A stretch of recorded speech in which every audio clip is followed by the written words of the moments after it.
The astonishing truth about Catherine being handed sole guardianship of the magnificent crown jewels is that it reportedly occurred at the stroke of midnight, unfolding during a moment when King Charles was practically collapsing from immense physical strain, and the two individuals you would most naturally expect to be present in that private room, namely his legal wife and his direct royal heir, were explicitly and sternly told not to come near the chambers. This was absolutely not a collective family agreement reached through mutual discussion,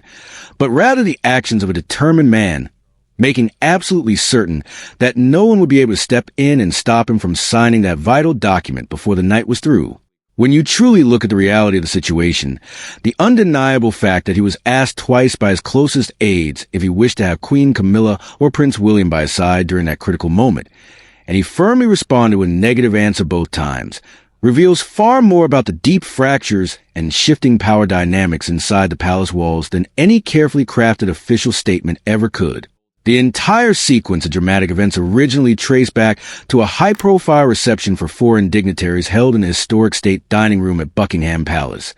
where Charles suddenly and shockingly dropped to ground, physically collapsing in full view of the distinguished guests. Security personnel acted with lightning speed, immediately grabbing mobile phones directly out of people's hands before a single unauthorized photograph or video could leak to the public,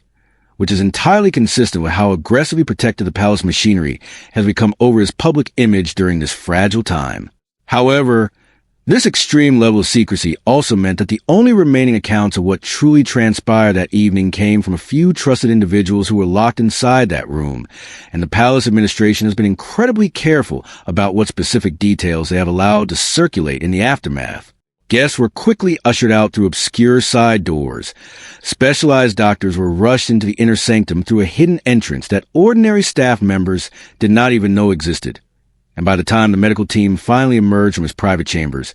it was already approaching the midnight hour. Whatever grim prognosis they delivered to the monarch in the quietness of that room never managed to reach the ears of the general public. And this is precisely where the official timeline begins to look incredibly strange and contradictory. Weeks following that terrifying physical collapse, Charles appeared before the cameras for a scheduled broadcast, reassuring the nation that his medical treatments could potentially be reduced in the coming new year, a statement that caused the public to breathe a collective sigh of relief because it sounded like genuinely positive news, indicating that his health was finally stabilizing. Yet according to highly confidential leaks that are only now coming to light,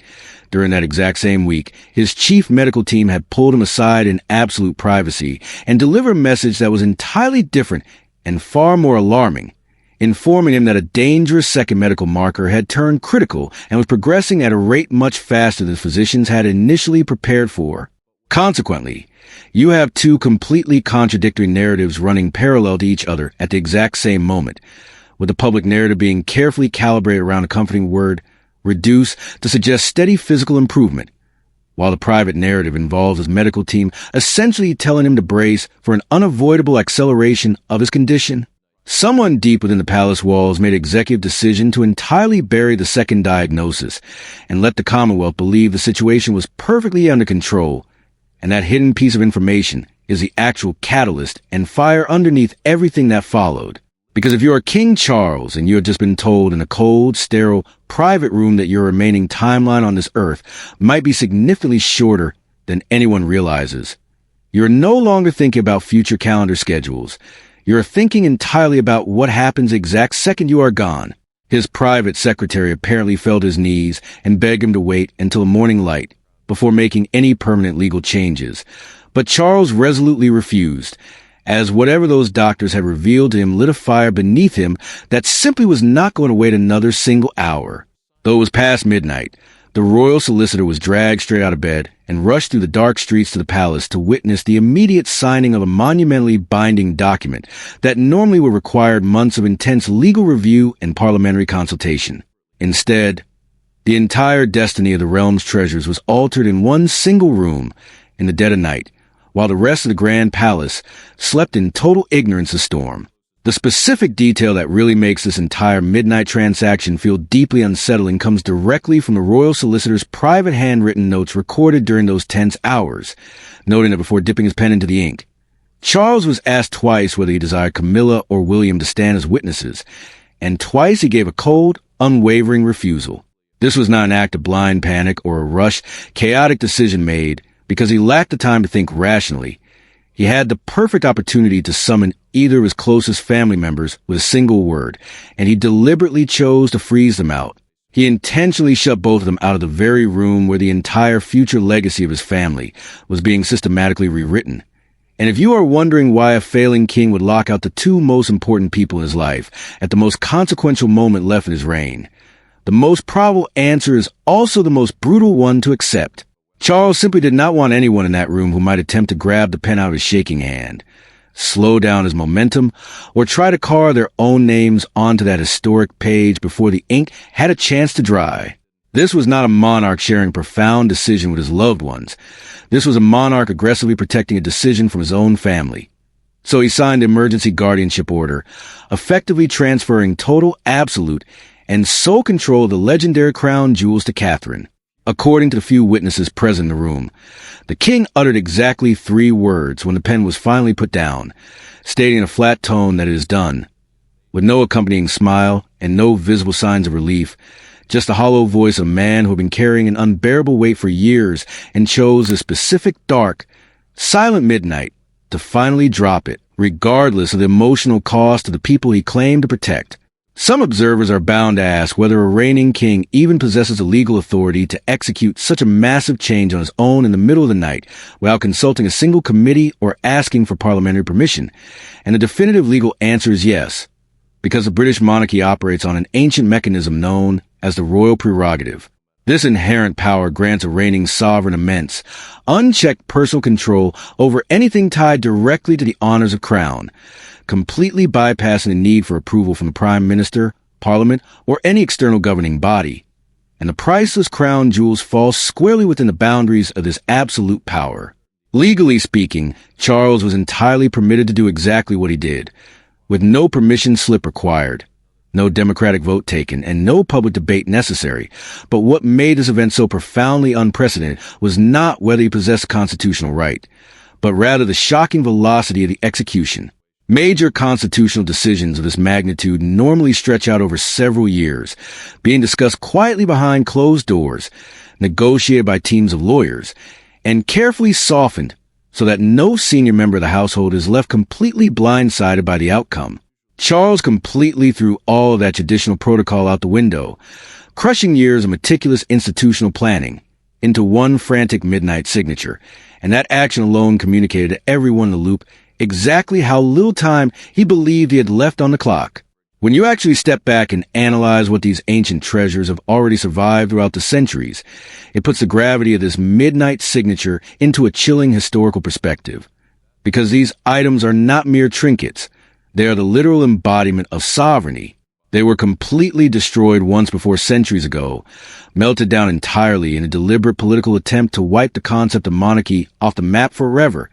and yet the tradition somehow clawed its way back from absolute nothingness to rise again. They survived being daringly stolen from the very heart of the heavily guarded Tower of London by a man clever enough to embed himself into the keeper's life and earn his absolute trust before turning on him violently. They survived 2 devastating world wars, violent internal uprisings, the slow and painful collapse of a global empire, and now, after surviving all of those historic cataclysms,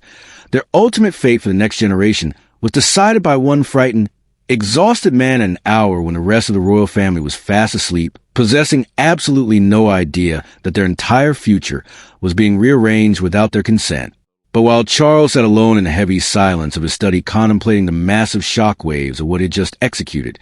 Queen Camilla was only mere seconds away from discovering the devastating truth that she had never truly, deeply belonged to the inner core of this family.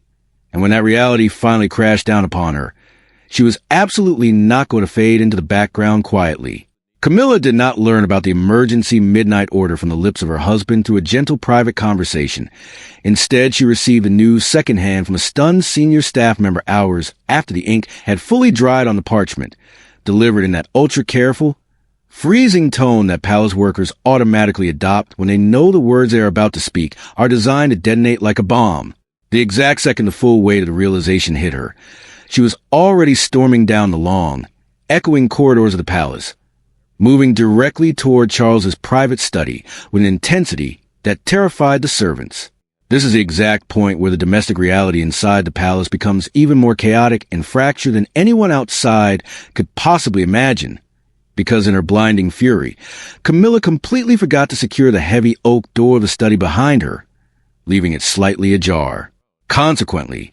a deeply unsettled member of the household staff who happened to be stationed nearby caught every single word of the explosive confrontation that followed. She bluntly and fiercely told Charles that he had effectively rendered her completely irrelevant and powerless, while she was still breathing right beside him as his lawful wife. And Charles's immediate response to this accusation was not an apology or an attempt to calm her rage. It was something infinitely colder. He simply looked up at her and stated with flat finality that the crown was never something a wife keeps. It was only ever something she was temporarily allowed to borrow. That single, devastating sentence instantly stripped away all the polite, manufactured pretenses that this family had carefully presented to the world for decades,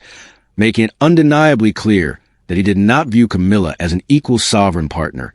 but rather as a passing guest who had been permitted to hold a few beautiful historical things for a short while, always on the absolute, underlying understanding that none of it ever truly belonged to her. To fully comprehend why that specific statement cuts so deeply into the heart of the palace power dynamic, you have to understand the rigid, unforgiving legal reality of being a royal consort within the historic House of Windsor. A queen consort does not inherit the sovereign throne. She does not inherit the permanent guardianship of the crown jewels. She merely borrows access to specific historic pieces of jewelry for highly designated state occasions, always entirely at the personal pleasure of the reigning monarch, and always with a silent, dark understanding that the moment the king closes his eyes for the last time, that access automatically vanishes into thin air. Camilla had undoubtedly known this legal fact in a distant, abstract way for many years, the way anyone acknowledges an uncomfortable, looming truth that they would much rather avoid looking at directly, but hearing it weaponized and spoken directly to her face in the very same breath as the announcement that another younger woman had just been handed permanent, total, and legally binding control over those exact same treasures turned an old abstract rule into a fresh, deeply humiliating, personal wound. The sudden explosion of marital and royal conflict did not simply materialize out of nowhere. It had been slowly building beneath the surface for several years, driven by a series of quiet slights and hidden grievances. Long before this fateful midnight, Camilla had personally requested the palace jewelry office to grant her permission to wear a specific, highly historic diamond necklace for an upcoming international state visit that mattered deeply to her personal prestige, only to be told coldly that the request required further administrative review. That promised review never actually materialized. No further explanation was ever provided by the staff, and the issue simply vanished into the heavy, suffocating silence that this palace has perfected for generations. Then, exactly 2 years later, that identical historic necklace suddenly appeared glittering around the neck of Catherine at a high-profile state dinner, with absolutely zero advance warning or courtesy notification given to Camilla beforehand. She discovered she had been bypassed in the exact same manner that millions of ordinary strangers did, by watching it happen live on her television screen in her private quarters. Yet despite the immense sting of that public humiliation, Camilla never once complained outwardly or allowed her composure to slip. She smiled flawlessly through every subsequent photograph, attended every scheduled event, and stood directly beside Catherine at official functions as though absolutely nothing had happened. But according to individuals who have worked in close proximity to her household over the years, behind that smile, she was keeping a meticulous, intensely private record of every single occasion where an item she had once quietly sought was later displayed prominently on someone else. These individual records might not seem overly dramatic when viewed in isolation, but when stacked together sequentially over the years, they paint a devastating portrait of a woman who spent a decade silently counting every single institutional slight while maintaining a calm, perfectly composed face for the public. That specific brand of patient, deeply buried resentment tends to be infinitely more dangerous than any loud, temporary outburst of anger, because it never truly fades away. It only compresses and builds in power until it becomes an unstoppable force. As if that bitter realization was not enough to shatter the peace of the palace, the staff member standing near the half-open study door that night caught an even darker, more revealing statement from the Queen, who reportedly declared in a voice shaking with emotion that she absolutely refused to be the second wife erased from two separate histories at once. For decades, internal palace insiders have quietly and relentlessly measured her against the towering, immortal ghost of Princess Diana, the beloved first wife whose enduring memory Camilla has spent her entire adult life trying to escape and overwrite. And now, after all of that exhausting struggle, she found herself pushed aside for a second time in her own lifetime, but this time by a woman young enough to be her own daughter, a woman who was not even present inside the building when the monumental decision regarding the family's legacy was made behind closed doors. Twice rejected, decades apart, and always for the exact same brutal institutional reason, Camilla was being forced to face the reality that she would always ultimately be the woman who came second, no matter how fiercely she fought to be seen as anything more. Charles did not call out her name or attempt to follow her when she finally turned on her heel and stormed out of the room. He remained seated exactly where he was, staring down fixedly at the heavy parchment document that had just torn a massive, irreparable hole right through the center of his marriage. Absolutely no one inside the palace walls knew yet what Camilla planned to do with the immense, toxic fury she was now carrying away from that study, and that total unpredictability alone should deeply terrify anyone who is watching survival of this family closely. Because a woman who has silently swallowed one systematic slight after another for decades does not simply forget the night her own husband branded her a mere temporary borrower in her own home. What happens next in this unfolding saga is genuinely anyone's guess, leaving the monarchy teetering on the edge of an absolute precipice as the silent war moves into its next dangerous phase. The heavy atmosphere that settled over Buckingham Palace in the hours following that historic midnight signing was not merely one of domestic dispute, but rather the quiet, terrifying realization that the geopolitical and constitutional landscape of the entire United Kingdom had been fundamentally reshaped while the world slept. While Queen Camilla retreated into the deep, dark shadows of her private apartments, nursing a profound sense of institutional betrayal that had been decades in the making, the woman who had suddenly been thrust into the absolute center of this royal storm was dealing with a reality that was infinitely more crushing. Catherine, the Princess of Wales, had not asked for this immense wartime authority,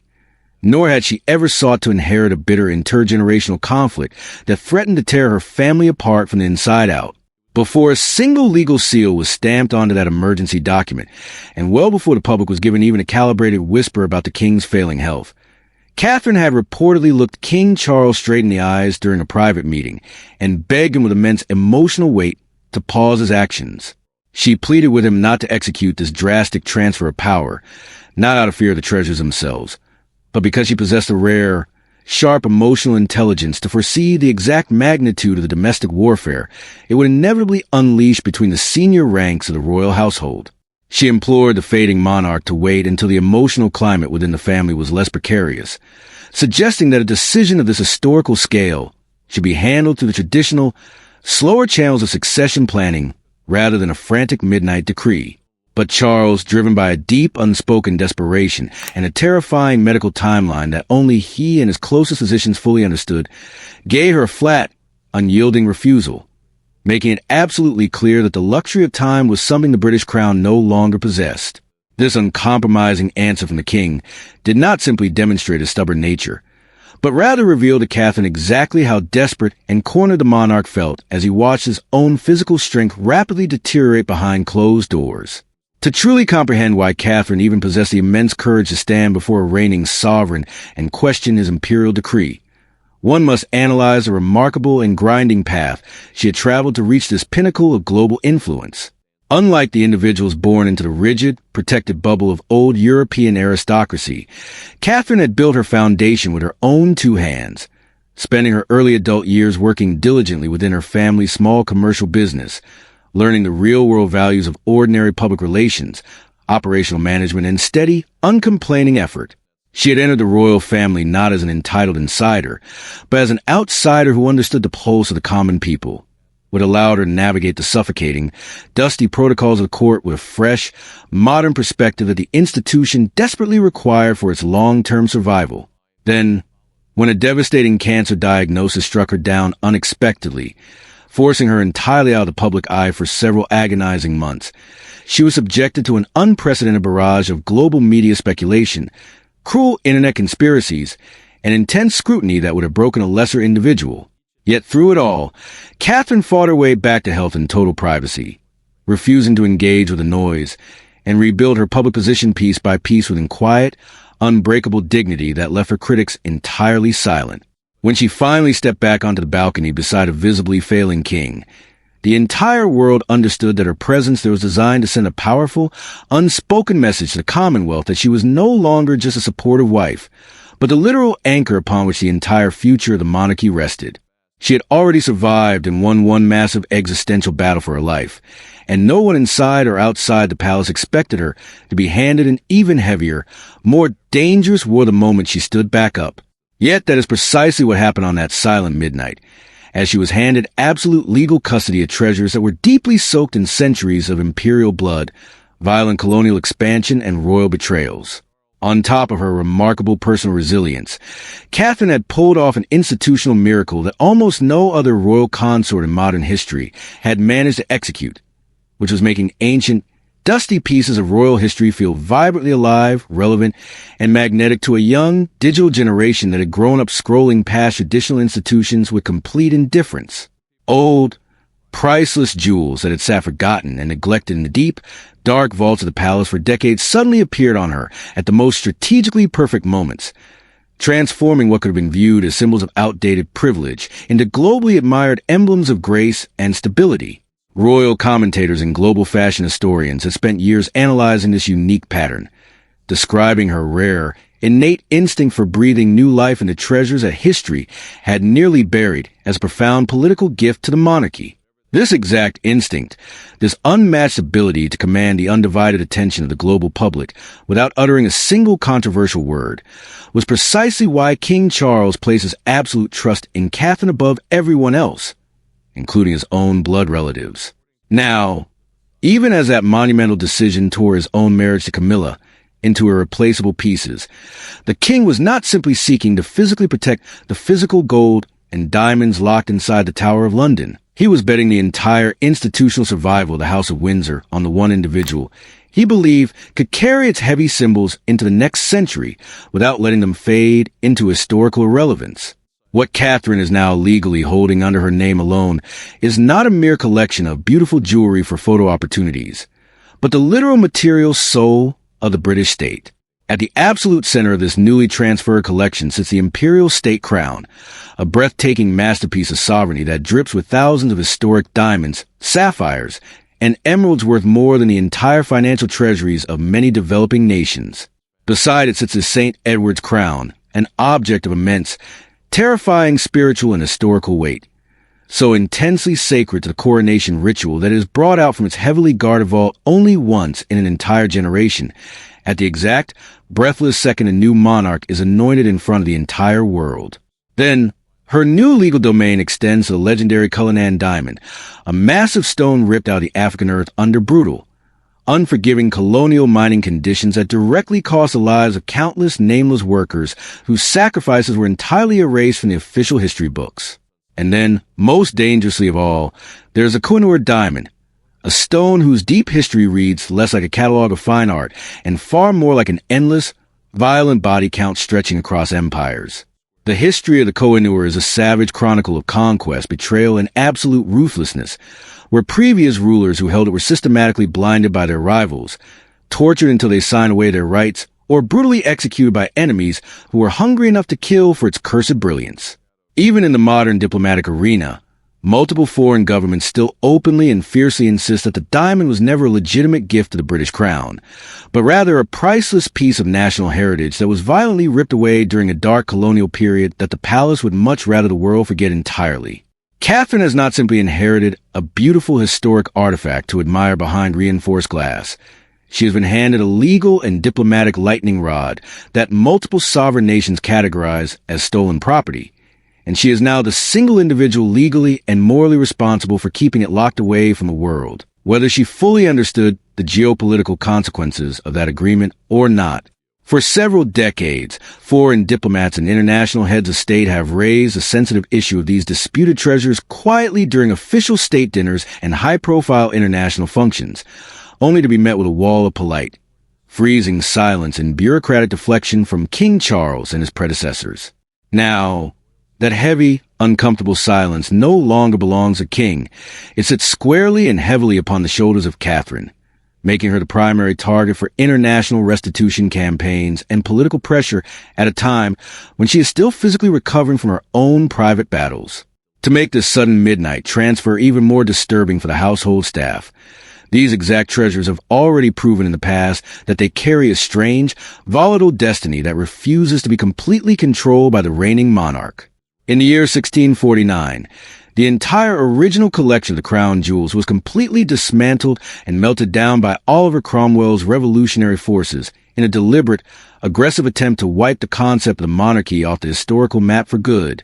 Yet the institution somehow managed to claw its way back from the ashes in 1661, completely rebuilt by craftsmen who refused to let the symbol die. They were also successfully stolen exactly once in 1671 by a master manipulator named Thomas Blood. And the precise method he used to penetrate the vault should send a deep chill down the spine of anyone analyzing Catherine's current security situation. Thomas Blood did not use brute force or smash through reinforced doors like an ordinary criminal. Instead, he spent several meticulous months earning the absolute personal trust of the vault's elderly keeper, sharing countless meals at his family table, and becoming a trusted friend of a man would never suspect, before finally turning on him violently and walking out of the Tower of London with the crown hidden under his cloak. He was eventually captured,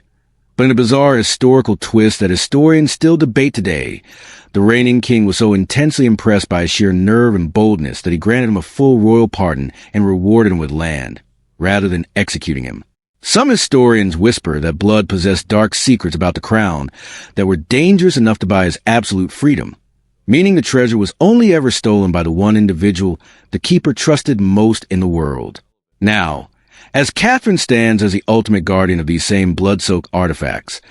the palace lawyers are whispering a terrifying question that no one wants to state out loud, which is what happens when the person holding the keys is also the person who has the absolute most to gain or lose from the unfolding chaos within the palace walls. The deep legal silence surrounding this unprecedented midnight transfer of power screams louder than any official royal press release ever could, as the threads of this palace crisis tightly slammed together. While the public was festive over past milestones, this massive shift was executed with zero public explanations, buried inside quiet legal filings away from prying eyes. King Charles's physical health has long been described as precarious by those operating within the inner sanctum, a specific word that carries a terrifying weight in royal circles. The Commonwealth was told his medical treatments were merely being reduced, but the hidden truth reveals it was a calculated verbal strategy to mask a dangerous acceleration. This explains why the historic warrant powers were shifted so quietly and absolute authority so monumental that even Princess Diana was never granted it during her lifetime. The deliberate staging of ancient relics, like pulling the Indian circlet from a 20-year vault storage for Catherine to wear,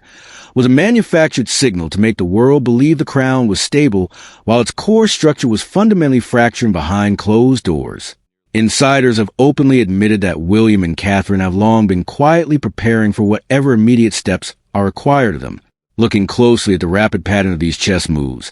they stop looking like routine succession planning and reveal a desperate king racing against a private countdown clock that only he can hear ticking. Royal historians confirm there is no modern precedent for this many sovereign powers shifting at this velocity without a single official confirmation explaining the emergency. Beyond internal family friction,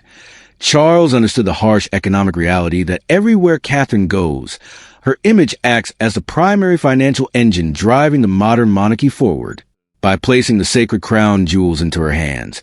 he legally chained the one person capable of saving the institution to its most powerful, ancient symbols. However, senior legal advisors have already raised a dark possibility that ensures this war is far from over. They suggest Queen Camilla, as Charles' surviving widow,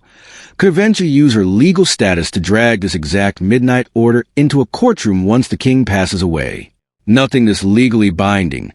bypassing the future monarch to empower a consort this far ahead of coronation, has ever been attempted in British history, meaning Catherine's battlefield is just beginning. Even behind the scenes of recent public ceremonies,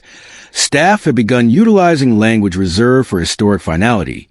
adding extra medical personnel to routine events without any public explanation. Plans are already quietly drawn up for the immediate aftermath,